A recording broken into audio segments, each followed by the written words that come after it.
ಬಿಜಾಪುರ ಜಿಲ್ಲೆಯಲ್ಲಿ ನಮ್ಮ ಸಮಾಜದಿಂದ 3 ಲಕ್ಷ ಆವಾಗಲೂ ಕೂಡ ಟಿಕೆಟ್ ನಮ್ಮ ಬಂಜಾರ ಸಮಾಜಕ್ಕೆ ಅನ್ಯಾಯ ಇತ್ತು ಸರ್.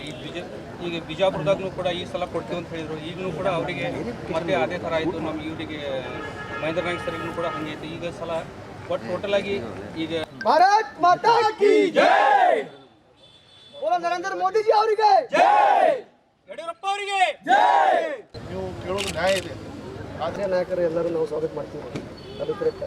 ಲಾಸ್ಟ್ ಟೈಮ್ ನಾ ಡಾಕ್ಟರ್ ಸರ್ದ ಹೆಸರಿತ್ತು, ಯಾವುದೋ ಕುತಂತ್ರ ಯಾವುದೋ ನಾಯಕರ ರಾಜ್ಯದ ನಾಯಕರ ಕುತಂತ್ರ ಬದುಕಿಸಿದ ಅದು ಟಿಕೆಟ್ ಆಗ್ತದೆ ಸರ್. ನಮ್ಮ ನೋಡ್ರಿ ಈಗೂ ಬಿಜಾಪುರ ಸಮಾಜಾಗ ಬಿಜಾಪುರದಲ್ಲಿ ಬಂಜಾರ ಸಮಾಜ 3 ಲಕ್ಷಕ್ಕಿಂತ ಹೆಚ್ಚು ಓಟ್ ಇದ್ದು ಅಂತ. ZP ಬಿಟ್ಟು MLA ಬಿಟ್ಟು ಲೋಕಸಭೆವರೆಗೂ ನಮ್ಮ ಟಿಕೆಟ್ ಸಿಕ್ಕಿಲ್ಲ. ಇದು ನ್ಯಾಯ ನೀವೇ ಹೇಳಿ. ನಾವು ಈಗಾದರೂ BJP ದುಡಿಯಾಕತ್ತೀವಿ. ಡಾಕ್ಟರ್ ಅವರು ನೋಡತ್ತಾರ, ಮತ್ತು ಮಹೇಂದ್ರ ನಾಯ್ಕ ಒಬ್ಬರು ಅವರು ಒಬ್ಬ ಆಕಾಂಕ್ಷಿ, ಅವರು ದುಡಿಲಾಗ್ತಾರ. ಆದ್ರೆ ಈ ಸಮಾಜಕ್ಕೆ ಸ್ವಲ್ಪ ಜೋರಾಗಿ ಬಂದಿದ್ದೀವಿ. ಆದರೆ ಇವತ್ತು ಕರ್ನಾಟಕದೊಳಗೆ ಯಾವುದೇ ಒಂದು ಭಾರತೀಯ ಜನತಾ ಪಾರ್ಟಿ ಟಿಕೆಟ್ ಹಂಚಿಕೆ ಮಾಡಬೇಕಾದಾಗ ಎಲ್ಲ ಸಮಾಜವನ್ನು ಗಮನದಲ್ಲಿ ಇಟ್ಕೊಳ್ಬೇಕು. ಈಗ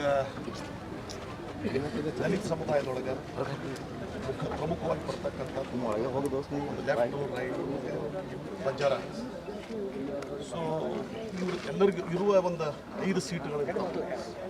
ಆ 5 ಸೀಟುಗಳಲ್ಲಿ ಈಗಾಗಲೇ ಗುಲ್ಬರ್ಗ ಬಂಜಾರ ಸಮಾಜ ವತಿಯಿಂದ ಕೊಟ್ಟಿದ್ದಾರೆ. ಇಲ್ಲಿ ಹೇಗಿರ್ತದೆ ಅಂತ ಬಿಜಾಪುರಕ್ಕೆ ಕೊಡಬೇಕು ಅಂತಂದಾಗ ಅದು ಸ್ವಲ್ಪ ಕಷ್ಟ ಆಗಿರ್ಬೋದು, ಕೊಡ್ಲಿಕ್ಕೆ ಪ್ರಯತ್ನ ಮಾಡಿರ್ಬೋದು. ಅದು ಏನೋ ಟಿಕೆಟ್ ಹಂಚಿಕೆ ಆಗಿಲ್ಲ. ಆದರೆ ಈಗ ಗುಲ್ಬರ್ಗಕ್ಕೂ ಬಂಜಾರ ಸಮಾಜ ಈಗಾಗಲೇ ಟಿಕೆಟನ್ನು ನಮ್ಮ ಭಾರತೀಯ ಜನತಾ ಪಕ್ಷದ ವತಿಯಿಂದ ಜಾಧವರಿಗೆ ನಮಗೆ ಘೋಷಣೆ ಆಗಿದೆ. ಮತ್ತು ಇವತ್ತು ನಾವು ನೋಡ್ತಾ ಇದ್ದೀರಿ, ಮತ್ತು ಯಡಿಯೂರಪ್ಪನವರು ಕೂಡ ಏನು ಎಲ್ಲೆಲ್ಲಿ ಕೆಲವೊಂದು ಈ ರೀತಿ ಭಿನ್ನಮತ ಹುಟ್ಟುಕೊಂಡಿದ್ದಾವೆ ಎಲ್ಲವುಗಳನ್ನು ಶಮನ ಮಾಡಲಿಕ್ಕೆ ಸತತವಾದಂಥ ಒಂದು ಪ್ರಯತ್ನ ಕೂಡ ಆಗ್ತಾ ಇದೆ. ಹಾಗೆಯೇ ಬಿಜಾಪುರದೊಳಗೆ ನಮ್ಮ ಡಾಕ್ಟರ್ ಪರವಾಗಿ ಆಗಲಿ, ಮಹೇಂದ್ರ ನಾಯ್ಕ ಅವರ ಪರವಾಗಿ ಆಗಲಿ ಪಕ್ಷ 100% ಹೇಳ್ಬೋದು ಅವ್ರು ಮಾಡಿದಂತಹ ಒಂದು ಕೆಲಸ ಕಾರ್ಯಗಳನ್ನು ಗುರುತಿಸಿ ಮುಂದಿನ ದಿನಮಾನಗಳಲ್ಲಿ ನಿಮ್ಮ ಸಮಾಜಕ್ಕೆ ಯಾವುದೇ ಒಂದು ಇದರಲ್ಲಿ ಪ್ರಾಮುಖ್ಯತೆಯನ್ನು ಕೊಟ್ಟೇ ಕೊಡ್ತದೆ. ಸ್ವಲ್ಪ ನಾವು ಕೂಡ ತಾಳ್ಮೆಯಿಂದ ಇಟ್ಕೊಂಡು ಮತ್ತು ಇವತ್ತಿನವರೆಗೂ ಭಾರತೀಯ ಜನತಾ ಪಕ್ಷ ಬಂಜಾರ ಸಮಾಜಕ್ಕೆ ಯಾವ ರೀತಿಯ ಒಂದು ಸಹಾಯವನ್ನು ಕೊಟ್ಟದ ನನಗನ್ನಿಸ್ತದೆ ಯಾವುದೇ ಒಂದು ಕಾಂಗ್ರೆಸ್ ಆಗಲಿ ಯಾವುದೇ ಪಕ್ಷ ಇನ್ನೂವರೆಗೂ ಕೊಟ್ಟಿಲ್ಲ. ಮತ್ತು ಯಾವುದೇ ಒಂದು ಸಮಾಜವನ್ನು ಗುರುತಿಸಿದಪ್ಪ ಅಂತಂದ್ರೆ ಅದು ಭಾರತೀಯ ಜನತಾ ಪಕ್ಷನೇ ಗುರುತಿಸಿದೆ.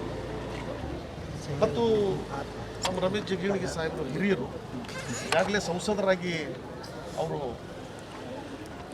ಬಿಜಾಪುರದೊಳಗೆ ಇರುವುದರಿಂದ ಸರ್ ಒಂದು ಅಭ್ಯರ್ಥಿ ಒಂದು ಇಲ್ಲ, ಹೊಸ ಮುಖಗಳಿಗೆ ಟಿಕೆಟ್ ನೀಡಿ ನಾವು ಸ್ವಾಗತ ಮಾಡ್ತೀವಿ.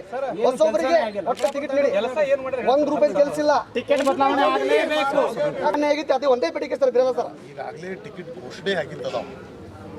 MLA ಕೂಡ ಬಿಜಾಪುರದಲ್ಲಿ ಈಗ ತಾವು ಮಾತಾಡಿದ್ರಿ, ಗುಲ್ಬರ್ಗದ ಮಾತಾಡಿದ್ರಿ ಸರ್. ಗುಲ್ಬರ್ಗದಲ್ಲಿ 2 ರಿಸರ್ವೇಷನ್ ಇದ್ರು, 2 ಬಿಜೆಪಿದವರು 2 ನಮ್ಮ ಸಮಾಜಕ್ಕೆ ಕೊಟ್ಟರು.